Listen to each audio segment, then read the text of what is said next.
Emily Cooper? Bonjour. Bonjour. I got a feeling I'm in trouble when I look at you.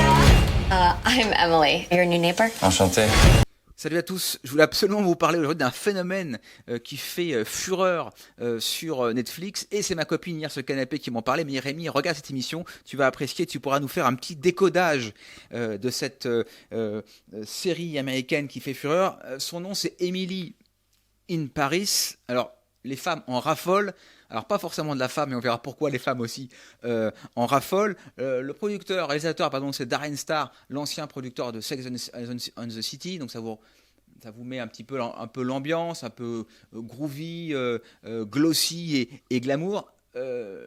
L'histoire de cette série, c'est une jeune fille qui arrive à Paris, jeune américaine, et qui est censée, normalement, sur le papier, travailler pour une agence de marketing française sur le déclin, et qui a besoin de s'inspirer de nouvelles idées fraîches outre-Atlantique. Et cette jeune fille, évolue d'un univers assez snobinard, assez clinquant, mondain, très très mondain, très stylé, il faut le dire aussi. Et donc elle est là pour essayer d'aider cette boîte de marketing. Alors tous les clichés y passent, il y a des choses qui sont pas mal, mais il y a des clichés, on voit des choses incroyables. Elle ne va jamais dans le métro, Paris est très propre. Alors, partout il n'y a pas un papier dans Paris, c'est impressionnant. Elle vit dans un modeste 30 mètres carrés qui est normalement une chambre de bonne, mais qui donne plein vue sur la tour Eiffel. Donc c'est assez... Bon, on est vraiment sur les concepts, les clichés fantasmés de Paris, un peu à la japonaise. Vous savez, le syndrome de la japonaise, c'est la japonaise qui vient en France et qui idéalise Paris, la France, années 60, Alain Delon et tout le bordel, et qui arrive et qui déchante, qui voit un Paris assez brutal, un Paris assez sale, un Paris loin d'être aussi romantique qu'elles le pensaient. Et donc, elles font des crises et elles repartent à Tokyo parce qu'elles ont été un peu déçues. Bon, voilà, donc on est un peu là-dedans. C'est un Paris assez fantasmé, mais avec de belles images. Mais le sujet qui est intéressant dans cette vidéo, c'est pas uniquement Emily in Paris dans ses aventures, parce qu'elle travaille, mais aussi elle rencontre des hommes. Alors ce qui est marrant dans ce film, c'est que tous les mecs dans cette série sont tous des purs beaux gosses.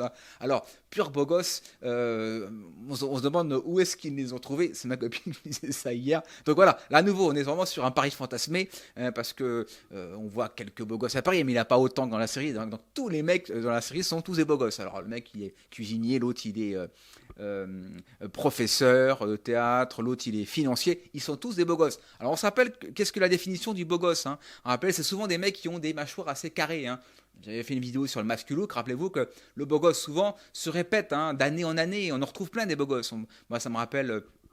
là actuellement c'est celui qui marche très fort, on en verra plus tard, c'est Lucas Bravo, qui tient la vedette. Il paraît que toutes les filles fantasment sur Lucas Bravo, et on verra pourquoi, un peu comme, vous savez, des mecs un peu qui se répètent, par exemple comme à l'époque David Charvet, comme Brad Pitt. Toujours les mêmes équilibres du visage. Rappelez-vous que la beauté est un équilibre de symétrie, une symétrie, et que ces mecs souvent sont assez symétriques. C'est-à-dire, on en parle souvent, les mâchoires carrées, le menton assez avancé, prononcé, les arcs suicidaires assez basses, les sourcils assez fournis. Voilà, on est toujours sur ces mêmes clichés biologiques, physiques, mais qui font leurs preuves. Et c'est la raison pour laquelle les femmes sont toujours un petit peu attirées par ce type de mec qui relève toujours de cette équation, ce qu'on appelle le triangle d'or. Donc toujours un équilibre du visage, qui fait fantasmer beaucoup de femmes. On se rappelle que les beaux gosses dans Emily in Paris symbolisent ce qu'on appelle le prince charmant. Le prince charmant, vous le connaissez depuis tout petit, les femmes fantasment le prince charmant. Donc le prince charmant, c'est toujours le mec qui est beau et qui est riche. Beau parce qu'il est bien constitué, donc c'est la promesse d'une portée génétique intéressante, et riche parce qu'il pourrait également l'entretenir. Donc c'est pour ça que les femmes sont souvent un peu attirées par ce genre de personnages comme dans les films. Parce qu'elle se voit un peu comme celle qui a réussi à mettre la main sur le bon père.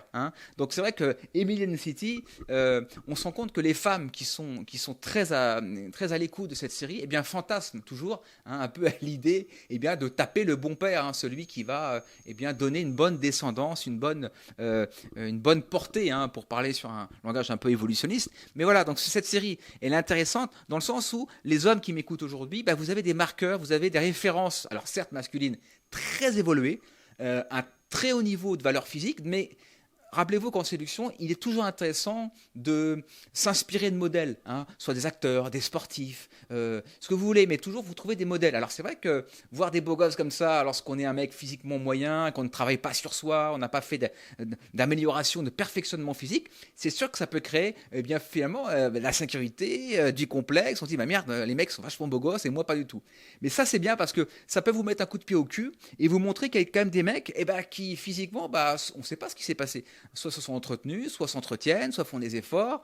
Hein. Mais bon, certains, effectivement, c'est naturel. D'autres, peut-être, ont fait des petits travaux sur eux-mêmes. Mais j'aime beaucoup cette série dans le sens où la barre physique et la barre des mecs sont assez élevées. Hein. Et rappelez-vous qu'un physique, surtout dans les grandes capitales, eh bien ça joue. Hein. On en a parlé souvent, le physique compte. Ne comptez pas uniquement sur votre confiance, votre estime et vos qualités personnelles, ça joue aussi, c'est vrai. Mais n'oubliez pas de miser sur des conditions aussi, sur des avantages plastiques, physiques. Regardez un peu cette série, regardez les putains de beaux gosses qui sortent. Luca Bravo notamment, qui sort du lot, donc toujours mâchoire carrée, menton assez avancé, ligne basse, sourcils fournis. Cheveux, il a des cheveux, donc c'est déjà pas mal déjà. Voilà, plutôt jeune aussi, je pense qu'il doit avoir 28-29 ans. Donc il est complètement il représente pour beaucoup de femmes françaises vraiment le reproducteur idéal. Hein. Enfin, dans l'imaginaire. Après, souvent les femmes finissent souvent avec des mecs qui sont plutôt moyens en plus à la base. Mais il symbolise quand même dans l'imaginaire de beaucoup de femmes le prince charmant, hein, le prince charmant, beau, riche et connu. Hein. Donc rappelez-vous toujours cette idée d'aller, d'essayer d'un peu de vous rapprocher toujours d'une certaine dimension hein, d'importance, une dimension un peu d'idéal. Hein. Donc toujours essayer un peu d'avoir toujours ça en tête, hein, de vous rapprocher d'un idéal. Donc regardez cette série Emily in Paris. Alors vous verrez plein de clichés sur Paris. C'est assez marrant. C'est parfois c'est un peu excessif, mais j'aime bien ce rapport de la séduction chez Emily in Paris, hein, ce rapport, l'attractivité. Elle sort qu'avec des beaux mecs, hein, donc autant vous dire que c'est vrai que ça peut pour beaucoup faire éveiller soit parfois des vocations, donc d'amélioration de soi, hein, rappelez-vous, hein, soit effectivement prendre conscience que y a des mecs qui sont pas mal et qui peuvent avoir beaucoup de succès. Hein, donc voilà, donc regardez Emily in Paris, producteur, réalisateur Darren Star sur Netflix. Je crois qu'il y a 10 séries, je m'en suis tapé 3-4 avec ma copine, mais je vais continuer et regardez-la, dites-moi un peu ce que vous en pensez. Moi, ça m'intéresse d'avoir votre retour sur cette dimension un peu du prince charmant. Hein. Rappelez-vous, prince charmant, il est beau et il est riche. Et c'est Luca Bravo qui, apparemment, incarne parfaitement le prince charmant. Il n'est pas sur son cheval, mais il est à Paris. Et surtout, il incarne, il symbolise hein, le bon prince charmant dans l'imaginaire hein, des femmes françaises et parisiennes. Merci à tous. On se retrouve bientôt pour d'autres vidéos. Et puis également, comme ça, d'autres décryptages de séries qui m'inspirent. Salut à tous, bye bye. Oui, et avant de vous quitter, une petite dédicace, une grosse dédicace à l'homme qui nous a quittés, un grand musicien, précurseur du métal. La musique passe d'ailleurs, c'est Van Hanen. Donc je voulais faire une petite dédicace pour sa disparition. C'est un grand homme de la scène qui a eu une vie un peu très particulière, très singulière. Est-ce que c'était un dandy ? Je sais pas, mais en tout cas c'est quelqu'un qui m'a marqué et qui vous a marqué puisque cette musique vous la connaissez.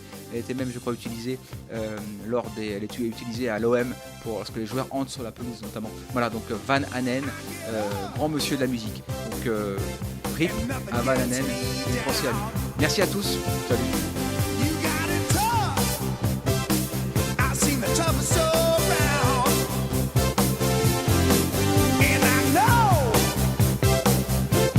Just how you